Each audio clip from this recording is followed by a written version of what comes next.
Сушидің таяқшаларын тастамаңыздар, оның көмегімен осындай зор болып шығатын салат дайындаймыз. Қараңыздар, осындай красота болып шығады. Алдымен сушидің таяқшаларын алып, және де огурцыға осылай екі жағына қойып, алдымен осылай турап шығамыз.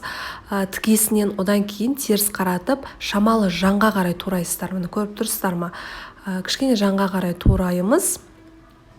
И біздің огурцыларымыз дәл осындай күшті болып кесіледі. Тағы да бір рет көрсетейін. Біріншіден осылай пышақты тікесінен тураймыз, теріс қаратып, шамалы пышақты жанға қарай турап шығасыздар. И осындай красота пайда болады.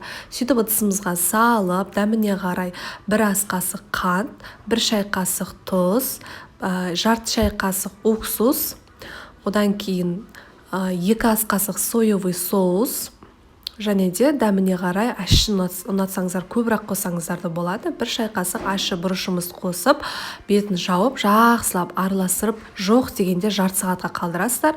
Жарты сағаттан кейін вуаля, біздің күшті салатымыз дайын болды.